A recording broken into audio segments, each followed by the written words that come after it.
Hi, my name is Scott Davenport of Scott Davenport Photography, and in this video I'm going to show you how to create a double exposure look in Luminar. There's a couple of things you want to have ready to do a nice double exposure look.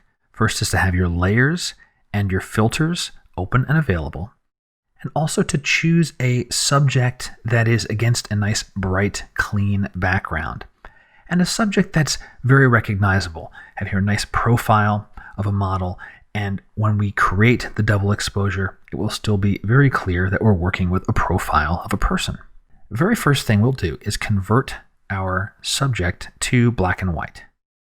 Let's go to adding a black and white conversion. And that's really all we need to do. You don't have to meddle around with any of these sliders.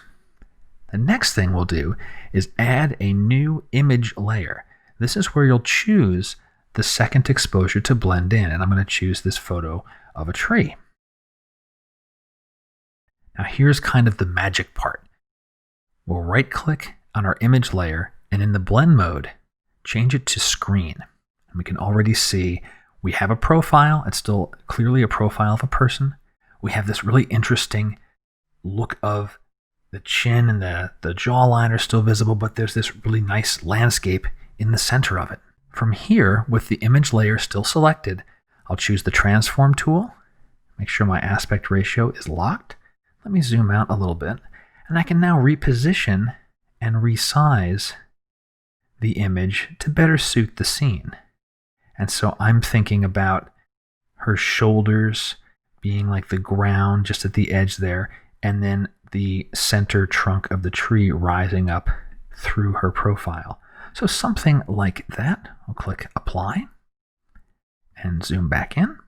As a finishing touch for this photo, I'll reach for the masking brush. I have a low opacity, and notice there's a minus inside the masking brush. I'll be removing bits of the image layer. I want to bring back in some of the detail of her face, especially around her eyes and lips, so that we know that there's a person in here, and we can bring that out kind of like that, and then maybe just feather it out a little bit along there.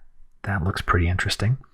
The last thing we'll do is add a soft focus filter to the image layer, just to give this a little bit more of a dreamier feel, a little softer, and so it's pastoral, it's calming, it's serene. So to recap, we started with our base image, we converted it to black and white, we added a new image layer and changed the blend mode to screen, repositioned it using the transform tool and a little light masking work to bring out key elements of our subject.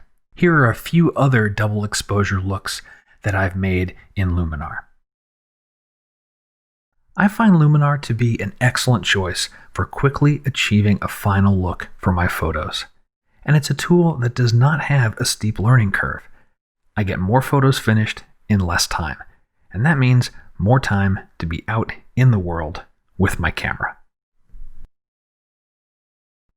I hope you've enjoyed this. My name is Scott Davenport, and thanks very much for watching.